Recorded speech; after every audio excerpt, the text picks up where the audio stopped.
d'accord Mohamed.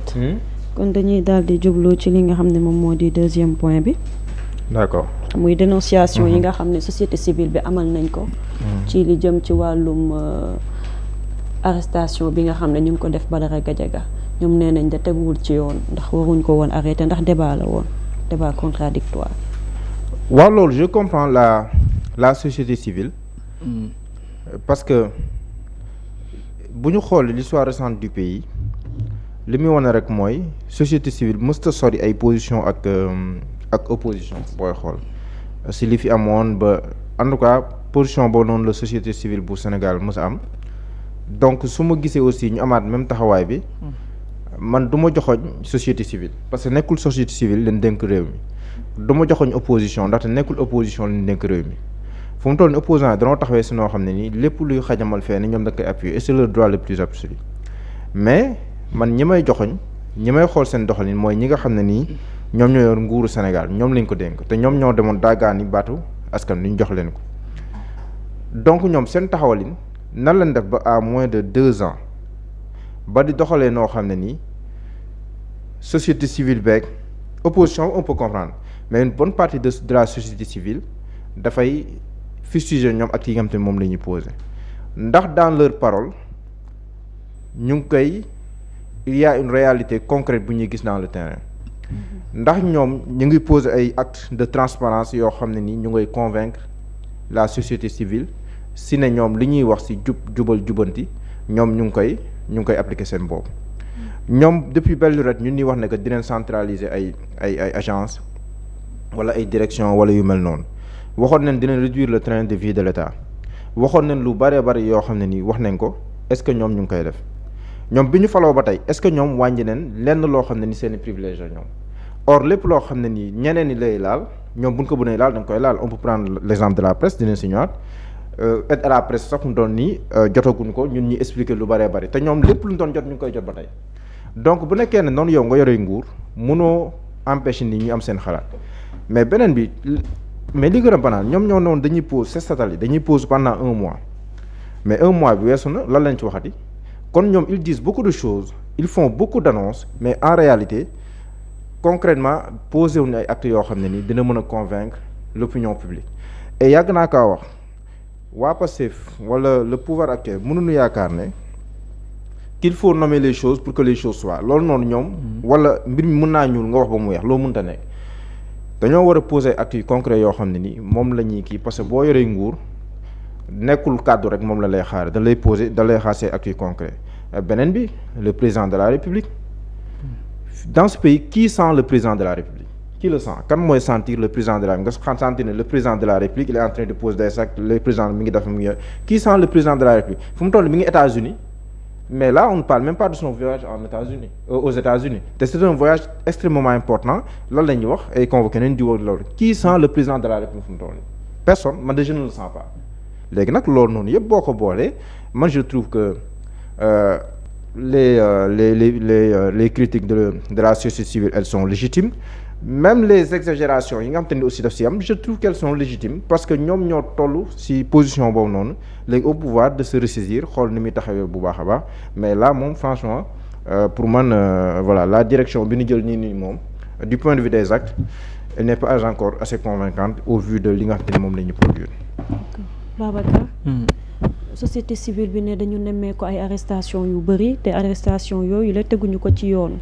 ñuy wax ni tey jii nii lii nga xam ne moom moo di démocratie ak liberté d'expression dafa menacé wu ci gouvernement bii ni ñu toog.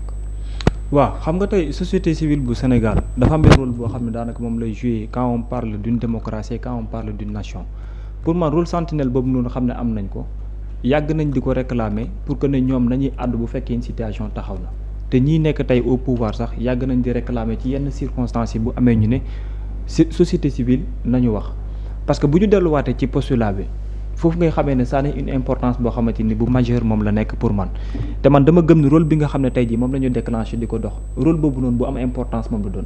am na ñenn ci ñoom ñoo xamante ni posture bi la ñu am tey bu subaa posture bi la ñu am ci ay faits yoo xam ne yu bokkul moom lay ne mais bu ci nekk bu ne ak la nga xam ne lañ ci gëm loolu lañ ciy teg am na ñoo xam ne tey opposition bi ñoo leen di ŋàññi ci fait ndax wala ci ay position yoo xam ne am nañ ko suba am na ñoo xam ne pouvoir ci boppam ñoo leen di ŋàññi ci fait yi nga xam ne am nañ ko mais l'un dans l'autre nañu jàpp tey ci yan circonstance moom la ñuy waxee bu fekkente ne 4 personnes yi nga xamante ni wax lañu mu nekk Alioune Tine mu nekk Moundiaye Cissé mu nekk ki nga xam moom moo nekk Babacar Ba wala mu nekk ki nga xam daanaka moom moo nekk keneen ak keneen pour man Birahim Seck man dama gëm ne leur point de vue mooy dem par rapport à des faits léegi nag ci benn côté état du Sénégal ak ñi nga xam ne tey ñoom ñoo nekk di gouverner kenn ku ci ne ak la nga xamante ni daanaka noonu ngay jàngate lépp loo xam ne dafay wàcc am na loo xamante ni ci nguur gi tey mu ngi dox ay manquement la ñenn ci askan bi souligné nañ ko xam nañ ko oui ça là mu ngi fi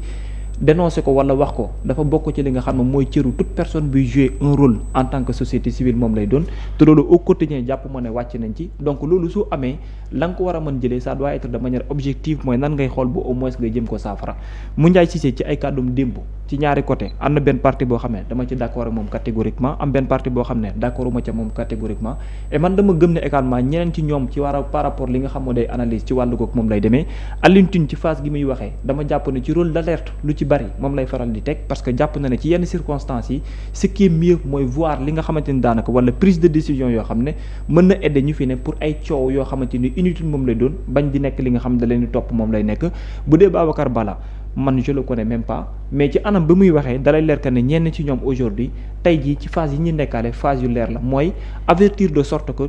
gouvernement bu mën a nekk biir Sénégal jéego yi ngay jël na nekk loo xamante ni du la indil coow loo xam ne ëllëg ci biir am na lu mën a yàq ci sa wàllum gouvernance donc toutes ces choses là bu fekkente ni taxaw na analyse bi ngay def dans l'ensemble fu muy demee mooy rôle sentinelle bi nga xamante ni ci lañ war a mën a nekk est-ce que ñu ngi koy jouer ci ñaari phase yi nga xam ne moom lay nekkee s'il le faut ci wàllum nguur gi ñu wax leen li nga xam ne loolu lañ leen war a wax ci gën a wet s'il le faut dans l'opposition ñu wax leen li nga xamante ni loolu lañ war a wax parce que pour moi rôle boobu noonu kese moo war a mën a ñëw mais tey jii nii l'un dans l'autre nguurug Sénégal ci phase bi nga xam ne foofu la taxawalee ci benn côté ñoom constat bi ñu am te di ko wax au quotidien mooy c'est comme si que nekk ñu ci sensu de accepter yenn critiques yi nga xam ne moom lañ faral mën a di subir au quotidien mais loolu ci benn côté aussi que beneen côté di nga comprendre que l'opposition ci taxawaay bi nga xam ne moom lay am ndax amul ay manquements yoo xam ne ñu ci am la donc li taxawaale te mu am solo tey mooy que ne pour man autant ñu war a mën a wax ne parti au pouvoir war na mën a xoolaat boppam ci doxalin yu bare bare yoo xam ne am na fi même phase boobu également faaw nga tegalaat ko opposition que ne yu bare bare lees war a mën a xoolaat la tout comme également dans la société civile ni ngi leen war a mën a waxee ne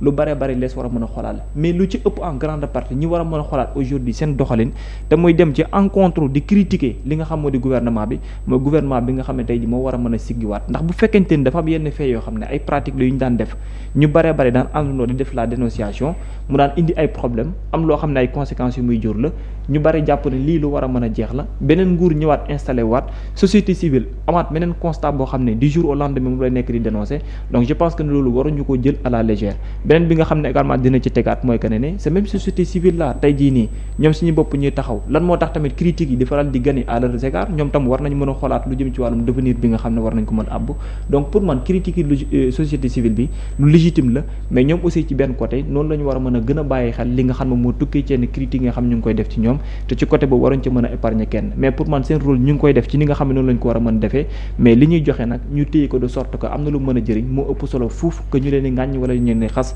jàpp ne ñii dañoo nekk des politiciens encagoulés wala dañoo nekk ñoo xamante ni dafa am lu leen métti ci nguur gi moo tax ñuy waxee ni ni mel mais pour man rôle dénonciation ak sentinelle boobu nga xam ne am nañ ko ba ndigg ni ci posture boobu lañ taxawee te dara changé wu ci. D'accord Mouhamed. ñu ngi arrêté ñu ngi convoqué waaye ndax ñi ngi arrêté ak ñi ngi convoqué ñu ngi respecté seen i àq ak seen i yelleef. bon man nag gisuguma ku ne violé nga say kii bu nekkee arrêté convoqué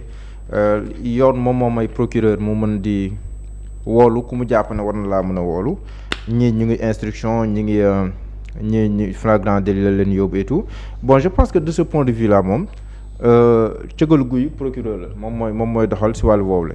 mais bu ñuy xool de manière générale par rapport à la justice lii di rattraper le régime actuel mooy seeni promesses yi nga xam te ni dañ koo defoon yi ci gën a récente mooy des promesses faites lors de la campagne des élections législatives ci wàllum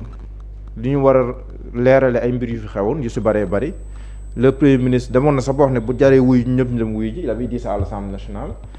mais jusqu'à présent là amul benn acte bu majeur bu fës boo xam ne ni teg nañ ko dans ce sens loolu noonu dafay rattraper le régime actuel mooy beaucoup d'actes yoo xam ne dañ koy annoncer à grande pompe mais après boo xoolee bu jamono doxee ba si kanam da ngay gis ne li ñu waxoon dara doo ko si gis loolu nag jafe-jafe la loolu au fil du temps daf lay rattraper daf leen rattraper si amnistie bi daf leen di rattraper si ay déclarations yi doon daf leen rattraper lu bëri pour man fondamentalement le problème bi ñu am ñoom par rapport à la justice su mu toll le premier ministre mi ngi annoncé waat ne day ubbi waat ay dossiers yu ko concerne moom dina def lépp loo xam ne moom moo si war mais attendons de voir dans les actes lan lay doon parce que on peut annoncer une chose mais dans la réalité leneen lay nekk te ñoom li ñu fi annoncé wum yëpp réalité wane na leneen ba boo ñu gis leneen donc pour dire que loolu yëpp boo ko boolee ak ñoom yenn saa yi problème de communication bi ñuy am le président de la République au plan économique le président de la République vous parle de relance économique le premier vous parle de redressement économique maanaam même seen biir ñoom kàddu yi yenn saa yi da ngay sentir ne est-ce que coordination am na est-ce que ñi xam nañ dëggantaan fi ñu jëm loolu noonu yëpp boo ko boolee si wàllum transparence ñu ngi koy wax mais marché véhicule à l'Assemblée nationale mais lan moo tax ba léegi nii duñ ñu wax qu'est-ce qu'il en est exactement ba léegi ni ku si nekk rek sa xalaat ngay demee lan moo tax ba léegi ni mun ne lii la ñuy jëndee véhicule marché bi kii la nga ko jox gum de manière provisoire lii at lii la nga ko jaarale lan moo tax lan la ñuy xaar donc loolu na ce sont des questions yoo xam ne nii mais c'est légitime qu'une société civile mun koo poser bu nekkee les rapports d'exécution budgétaire trimestriel dafay tardé yow nga woote jubal jubanteeg yooyu noonu yëpp même boo joxe explication on peut se poser des questions ak yeneen yoo xam ne nii aussi dafay am par rapport ak ñoom lu ñuy wax ak actes yi nga xam te nii moom la ñuy poser mais ba si yenn saa yi nga dégg ay mbir si ay coow fii saa la ak yooyu noonu mais c'est complètement à rebours de loo xam ne ni yow voilà ñoom loolu la ñuy woote donc loolu noonu yëpp bu amee mais il est normal que xel tey que société civile mën a taxaw mën a wax mais man je ne suis pas dama nekk si posture di xool société civile wala nangam parce que ñoom kenn dénku leen réew ñun dénk réew mooy ñi nga xam ne nii ñoom ñoo ñëwoon am nañ solution ñoom ñoo bind seen téere tuddee ko solution wax ne que ñoom bu leen falee quelque temps mun nañ changer lu bëree bëri mais à moins de 2 ans est-ce que changer nañ fi lu bëree bëri loolu tamit question la boo xam ne nii ku si nekk mën nga sem tontu. waaw ci assemblée nationale boobu sax bëgg naa fa des Babacar. ndax dañoo gis ni dañoo commencé di ŋàññe doxalin bi nga xam ne amal nañ ko ci lu jëm ci wàllum marché véhicule yi ndax dañu ne li nga xam ne moom la ñu proposé des voitures allant de 30 à 50 millions tey jii nee nañu loolu dañu ko def ngir mën a wàññi li nga xam ne moom moo di dépenses yi ndax dañuy jox ku ci nekk tey jii ni indemnité de transport tey 900 000 francs ñu war cee mën a économiser 4 millions bu fekkee dañoo jënd yooyu les oto